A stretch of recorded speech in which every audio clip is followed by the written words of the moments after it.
Welcome back, friends of hope and humanity. Drop a comment letting us know where you're watching from today, because you're about to witness a story that proves sometimes the smallest requests can lead to the most extraordinary changes. The winter wind whipped through Manhattan's concrete canyons, finding every gap in Julian Fox's weathered coat as he huddled in the doorway of a closed bookstore. At 58, with graying hair and eyes that had seen too much hardship, he had been surviving on these streets for the past 18 months since losing everything in a perfect storm of medical bills and bad luck. Before his downfall, Julian had been a respected English professor at a small college in Vermont. Literature had been his life, Shakespeare his constant companion. Now, his only books were the memories he carried in his head, snippets of poetry that helped him maintain his dignity even as he asked strangers for spare change. The morning crowd hurried past, wrapped in expensive wool coats, clutching coffee cups that cost more than Julian could usually collect in an hour. He had learned to read people over his months on the street, who might spare $1, who would pretend not to see him, who might respond with unexpected kindness. His cardboard sign was different from others you might see on these streets.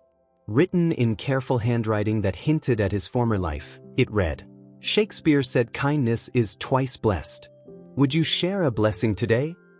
Some days, the literary reference earned him curious looks and occasional conversations. Other days, it went unnoticed in the rush of city life. Near his regular spot stood the Winter Garden Theater, its marquee advertising the latest Broadway shows. Julian often found himself reciting soliloquies under his breath as theatergoers passed by, a private performance for an audience of none.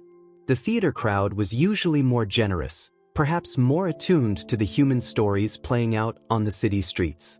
His friend Ronan Wilde, another homeless man who had once been a construction worker, often told him he was too proud, that his literary references and perfect grammar kept him from connecting with potential donors.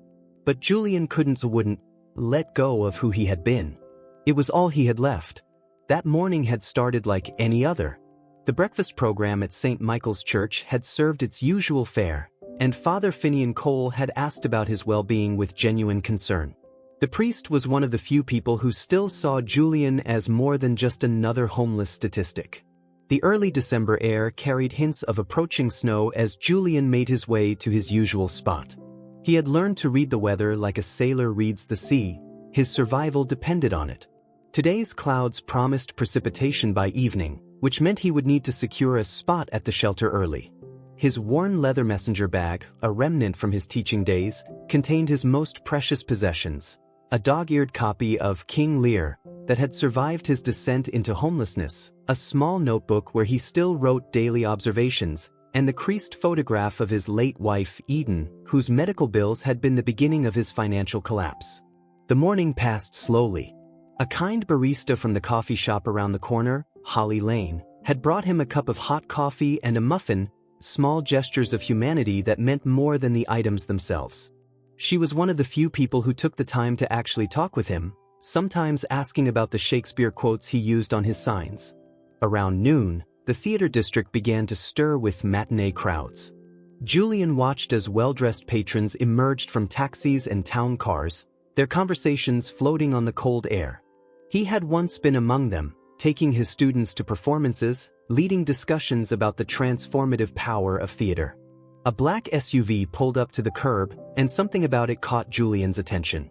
Perhaps it was the way the vehicle moved smoothly into its parking spot, or how the driver emerged with alert professionalism. Years on the street had taught him to notice details others might miss. What happened next would change not just Julian's day, but his entire life trajectory. Yet in that moment, it seemed like just another potential interaction among thousands he'd had on these streets. The back door of the SUV opened, and a tall figure emerged, adjusting his scarf against the cold. Julian recognized him immediately, Liam Neeson, the actor whose commanding presence had graced so many screens. In his former life, Julian had used clips from Schindler's List in his classes to discuss the power of visual storytelling.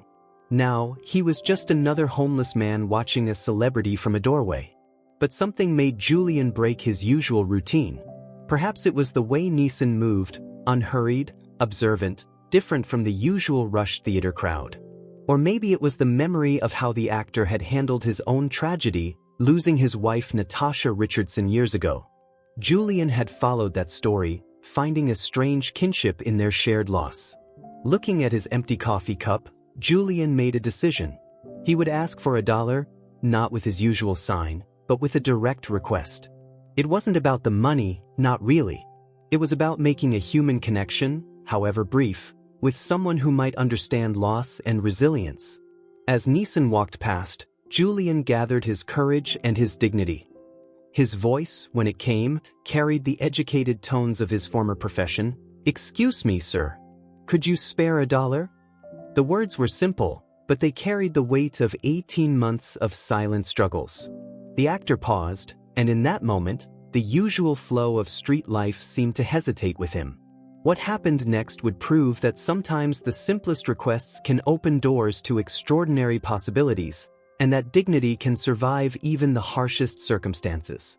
What Julian didn't know was that Liam Neeson had arrived early for a matinee performance specifically because something about the neighborhood had caught his attention during previous visits.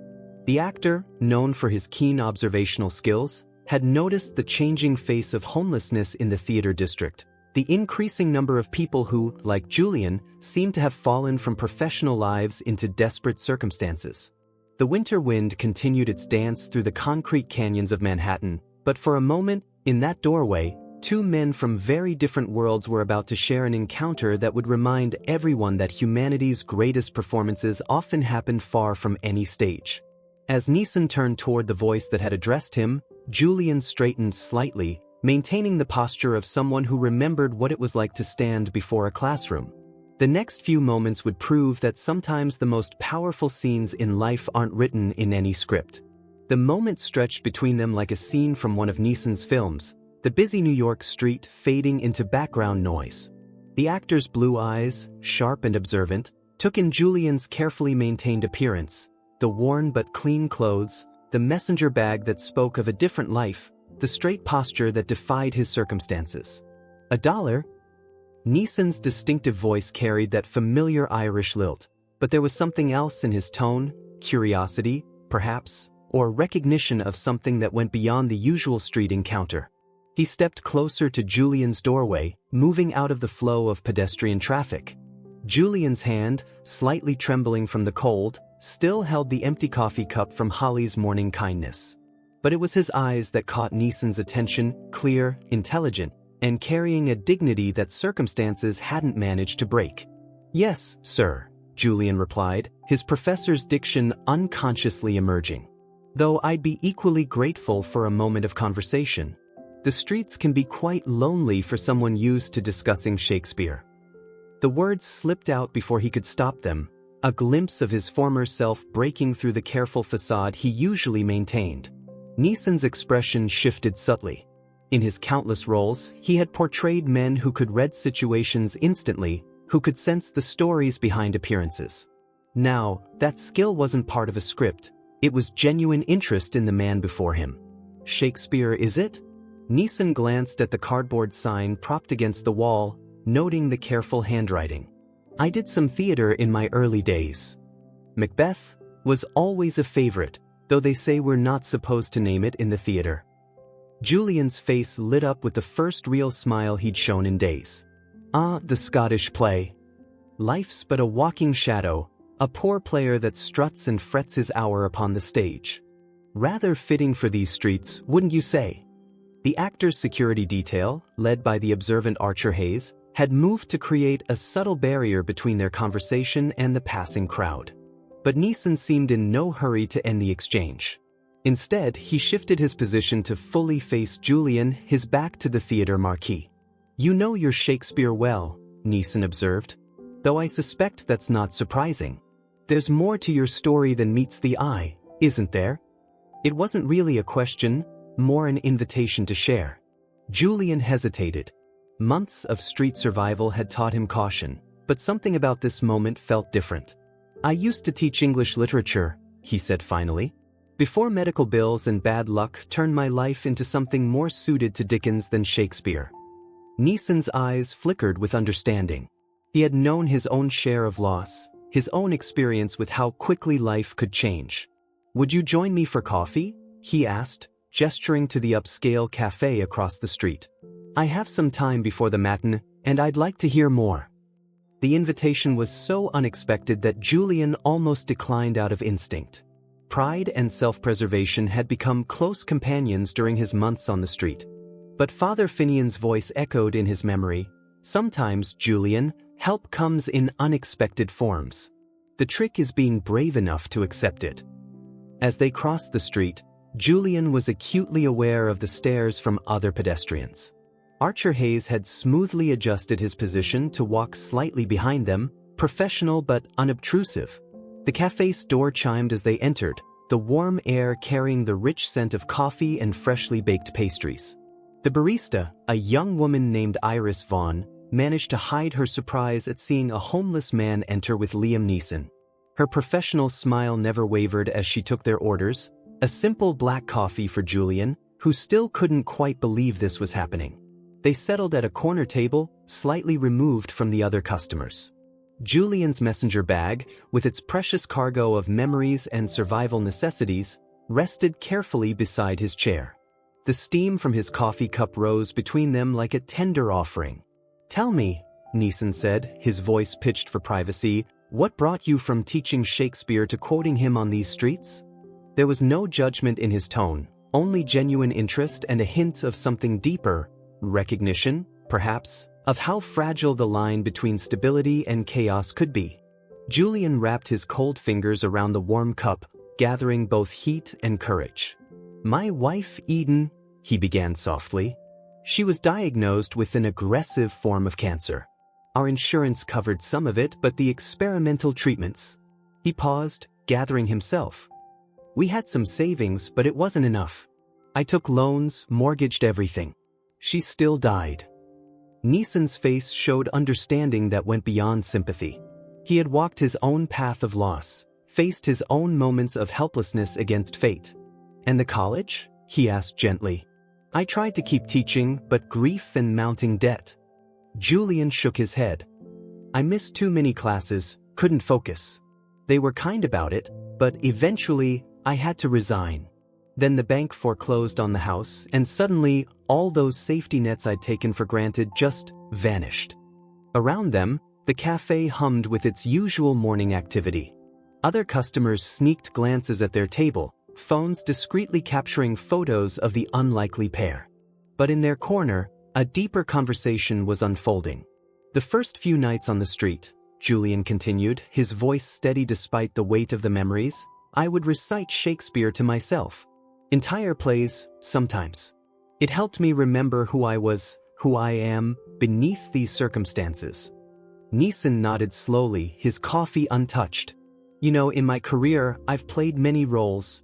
Men who lost everything, men who fought back from nothing. But sitting here with you, I'm reminded that the real stories, the ones that matter most, aren't on any screen." A small smile touched Julian's lips. "Life's but a walking shadow indeed. Though I must admit, sir, when I asked for that $1, I wasn't expecting this." He gestured to encompass their surroundings, the surreal nature of their conversation. "Sometimes the smallest requests open the largest doors," Neeson replied. Then, with careful casualness, "Would you be interested in helping me with something? The theater is running an educational program for local schools, bringing students to see classical performances. They need someone who knows Shakespeare, who can help these kids understand what they're watching." Julian's hand trembled slightly as he set down his cup. "Are you offering me a job?" "I'm offering you an opportunity," Neeson corrected gently. "What you do with it is up to you. But I've learned to trust my instincts about people, and something tells me those students would benefit from your knowledge." Archer Hayes approached their table discreetly, indicating that time was growing short before the matinee. But Neeson held up a hand, asking for a few more minutes. From his pocket, he produced a business card and a pen, writing something on the back. "This is the contact information for the theater's educational director, Cora Lane," he explained, sliding the card across the table. "And on the back is my personal number. Call tomorrow morning, both numbers. We'll make the arrangements." Julian stared at the card, its simple white surface representing something he had almost stopped believing in, a chance. I don't know what to say. Say you'll be there, Neeson replied simply. These streets, they're not where your story ends, Julian. Consider this just another act break, with better scenes to come. As they prepared to leave, Neeson reached into his wallet. Instead of the $1 Julian had requested, he placed several $100 bills on the table.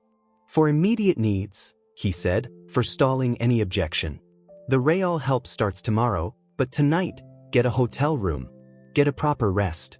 Begin preparing for your next role. The cafe had grown quieter as other customers tried to overhear their conversation. Iris Vaughn, who had been watching from behind the counter, quickly looked away when Julian glanced in her direction, but her smile was genuine. Standing to leave, Neeson extended his hand. The gesture was simple but profound, a recognition of equals, not charity from above. You know, Julian, there's another Shakespeare quote that seems fitting. What is past is prologue. Your story isn't over yet. As Julian watched the actor leave with his security detail, the business card felt warm in his hand, like a talisman of possibility. Through the cafe window, he could see his usual doorway, the space that had been his stage for so many months. But now, somehow, it looked different. Holly Lane, arriving for her afternoon shift at the coffee shop, stopped in surprise when she saw him sitting at the corner table. Julian smiled and held up the business card. Holly, he said, his voice carrying a new tone, hope. I believe things are about to change. That evening, for the first time in 18 months, Julian Fox slept in a real bed. The modest hotel room felt like a palace after so many nights in shelters or doorways. He had chosen a simple establishment, wanting to stretch Neeson's generous gift as far as possible, but the clean sheets and warm shower were luxuries beyond measure. Before settling in, he had visited a nearby thrift store, where the kind-hearted owner, Piper Stone, helped him select a few presentable outfits. His trained eye had found a tweed jacket that reminded him of his teaching days, and a decent pair of shoes to replace his worn ones. The clothes weren't new, but they were clean and dignified, perfect for his upcoming meetings. Sleep didn't come easily despite the comfortable surroundings. Julian lay awake, his mind replaying the extraordinary encounter with Liam Neeson. His worn copy of King Lear rested on the bedside table, and he found himself drawing parallels between his own story and the themes of redemption and recognition that Shakespeare had woven through his plays. Morning arrived with golden light streaming through actual windows instead of finding him in a doorway. Julian prepared carefully, treating each motion as a ritual of transformation. The hotel's bathroom mirror reflected someone he hadn't seen in months, not just cleaned up, but carrying himself with renewed purpose. At precisely 9 o'clock, Julian made the first call to Cora Lane at the theater. Her warm voice carried immediate understanding. Neeson had already contacted her. Mr. Fox, she said, we've been looking for someone with exactly your background. When can you start? The educational program, as she explained it, was more comprehensive than Julian had imagined. The theater wanted to create a bridge between classical works and modern students, helping young people understand the relevance of Shakespeare's themes in their own lives. Who better to build that bridge than someone who had lived both triumph and tragedy? The second call, to Neeson's personal number, was answered by Archer Hayes, who quickly connected him to the actor. Julian, Neeson's distinctive voice carried genuine pleasure. I'm glad you called. Tell me, are you ready to return to teaching? Their conversation was brief but meaningful. Neeson explained that he had made arrangements not just for the job, but for temporary housing near the theater. Consider it an investment in the arts, he said when Julian tried to protest. Sometimes people just need a stage to share their gifts. Father Finian was the first person Julian visited after the calls. The priest's eyes grew misty as Julian shared the story of his encounter with Neeson. The Lord works in mysterious ways, he said, sometimes through Irish actors with kind hearts.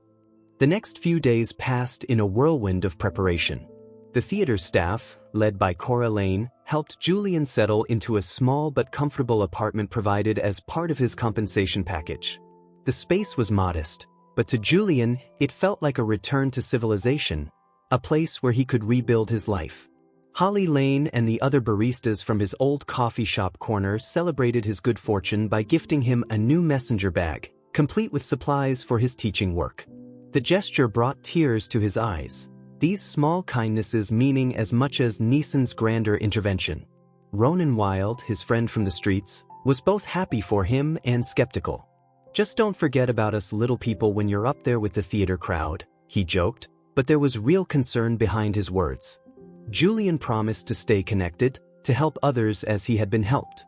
The first day of the program arrived with both excitement and nerves. Julian stood before a group of high school students, many from underprivileged backgrounds, in one of the theater's rehearsal spaces.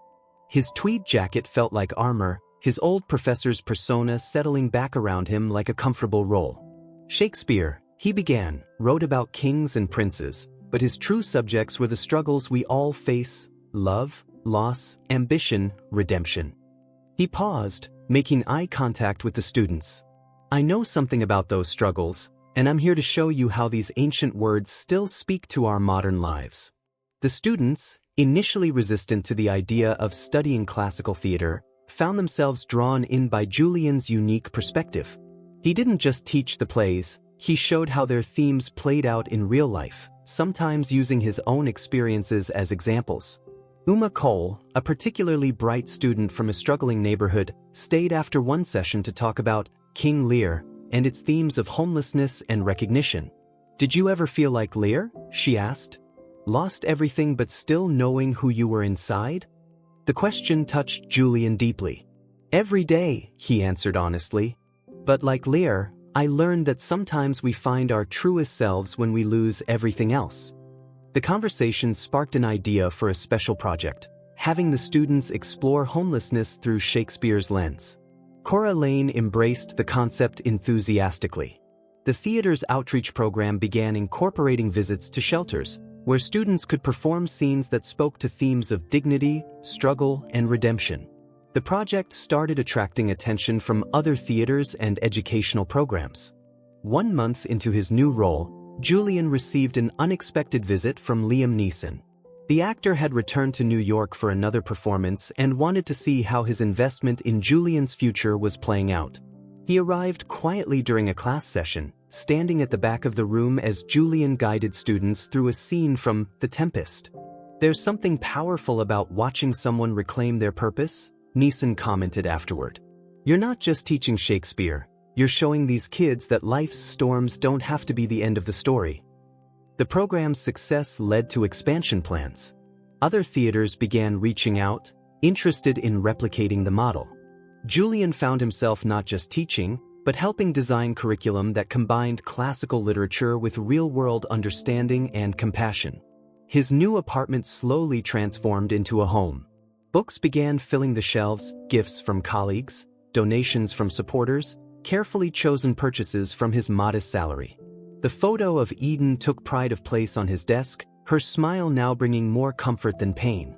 Holly Lane and the coffee shop crew remained part of his daily life, but now he was a customer rather than a supplicant.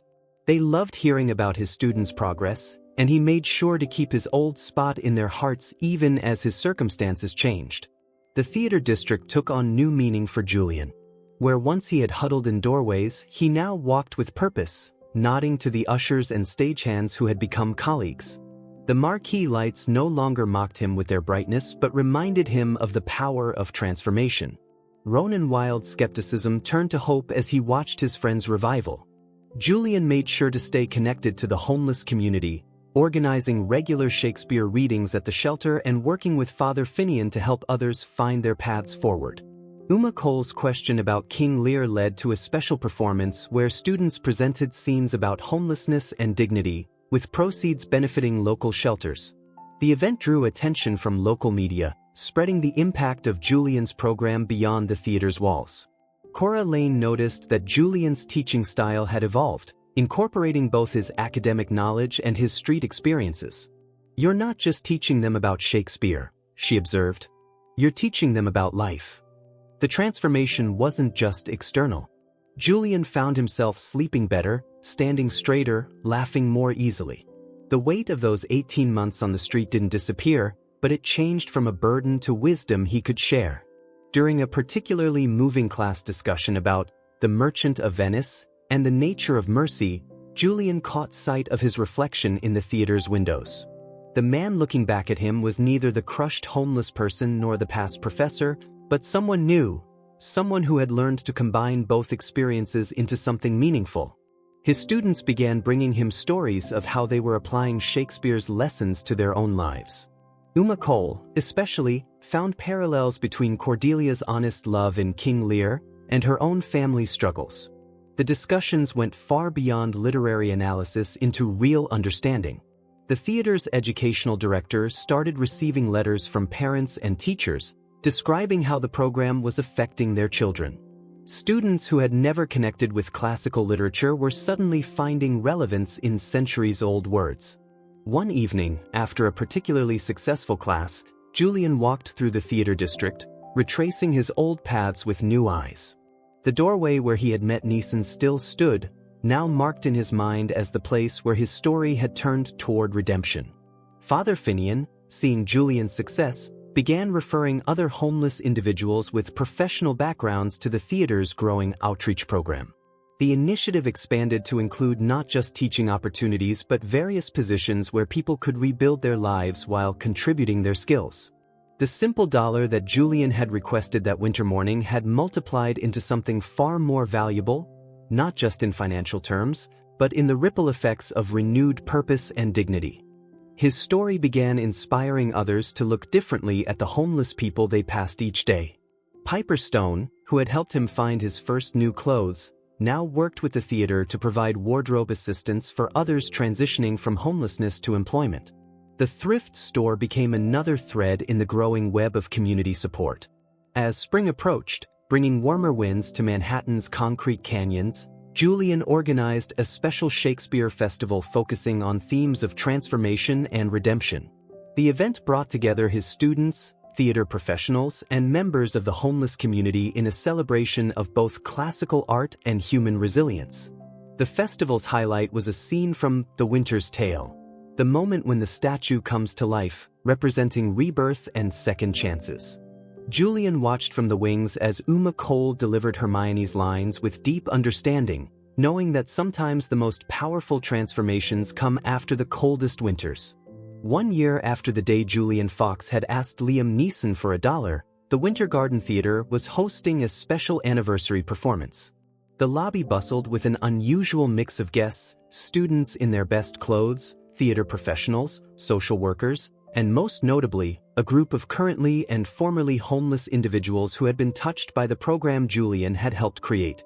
Father Finian stood near the entrance, beaming with pride as he watched Julian greet the arriving guests.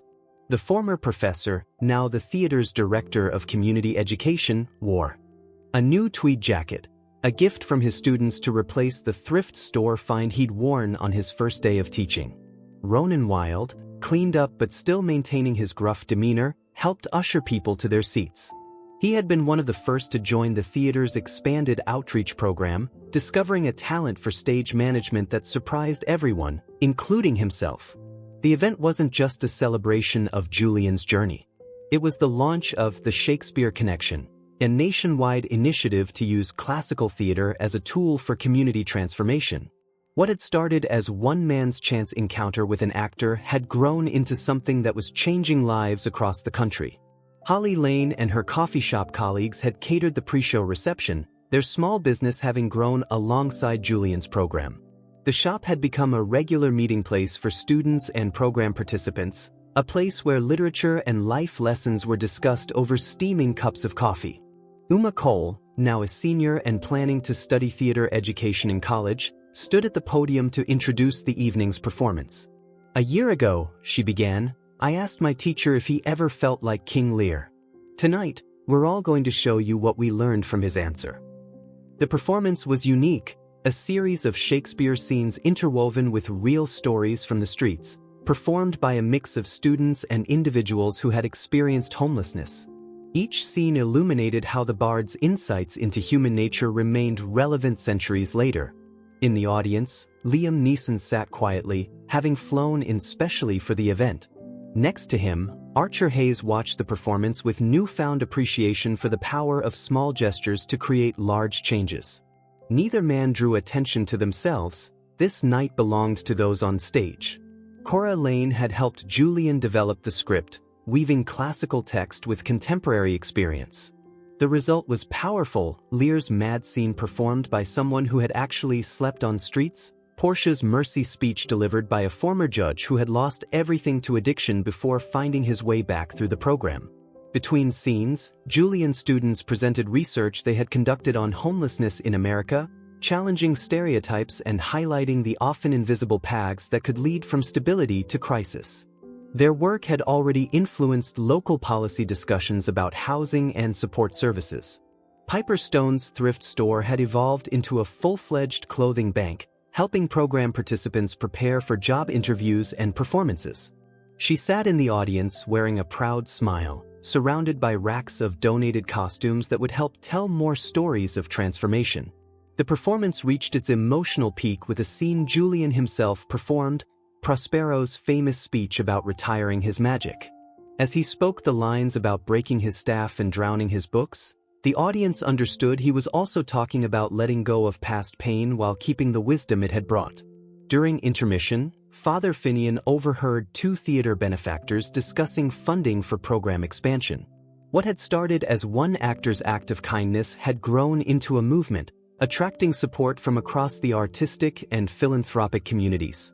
The second act focused on success stories, program participants who had found not just housing and employment, but renewed purpose. Each testimonial was paired with a Shakespeare monologue that echoed their journey, showing how universal these experiences of loss and redemption could be. Uma Cole's performance of Cordelia's reconciliation with Lear brought tears to many eyes, especially when paired with her own story of reconnecting with her struggling family through their shared experience with the program. Her future plans to expand the program to other schools promised another generation of impact. In the tech booth, Ronan Wilde called light cues with professional precision, his gruff exterior softened by the obvious pride he took in his work. His journey from street skeptic to valued crew member was just one of many transformations the program had fostered. Holly Lane's coffee shop had become an unofficial green room for the program, and she had started a job training initiative of her own, teaching barista skills to program participants. The shop's tip jar now contributed to a scholarship fund for students in the program. Near the end of the performance, Julian stepped forward to make an announcement that brought the evening full circle. The theater, in partnership with several shelters and educational institutions, was launching a permanent residency program for homeless individuals with teaching backgrounds. Shakespeare wrote that all the world's a stage, Julian said, his voice carrying the weight of experience. But he also showed us that every player deserves a chance to choose their role. Sometimes, that chance comes in the form of a single dollar, or rather, the humanity behind asking for it. Liam Neeson watched from his seat, remembering that winter morning when something about Julian's dignity had caught his attention. The investment he had made in one man's future had multiplied beyond expectation, creating ripples that continued to spread. The evening concluded with a scene from The Winter's Tale, the statue coming to life, symbolizing renewal and second chances. But this time, it was performed by a group of program participants, each one representing a different story of revival and redemption. After the performance, the lobby filled with conversation and connection. Students mingled with theatrical professionals, social workers exchanged cards with program graduates, and new possibilities took shape in every corner. Father Finian found himself blessing an unusual partnership. The church's shelter program would now include regular theater workshops, combining practical support with creative expression. The intersection of art and service had proven more powerful than anyone had expected. Ronan Wilde, still in his tech booth headset, gave tours to interested students, showing them how theatrical magic could create opportunities for practical job training. His gruff exterior had become a beloved part of the program's character, proving that transformation didn't mean losing oneself. Uma Cole announced her college plans to enthusiastic applause, her scholarship to study theater education representing hope for the program's future. She had already started developing ideas for adapting the program for younger students. Holly Lane's coffee shop staff circulated with refreshments, their uniforms now bearing the logo of both the shop and the program, a small detail that spoke to how thoroughly the initiative had woven itself into the community's fabric. Julian found a quiet moment to stand in his old doorway, the spot where everything had changed. The street looked different now, not because it had changed, but because he had. The lessons of his time there had become teaching tools, his struggles transformed into strength. Liam Neeson approached him there, away from the crowd. "You've created something remarkable," the actor said simply. "Something far beyond what I could have imagined when I heard your voice that morning." Julian smiled, thinking of all the voices that had joined his over the past year. "We created it together," he replied. "All of us, the students, the participants, everyone who believed in the power of second chances and Shakespeare." The evening wound down with plans already forming for the next year's expansion. The program had proven that art could do more than entertain. It could transform lives, build bridges, and restore dignity to those who had lost everything but their essential humanity. Let us know in the comments where you're watching from, and share a story about a small gesture that led to unexpected changes in your life. Because sometimes the simplest requests, even asking for a single dollar, can open doors to extraordinary possibilities.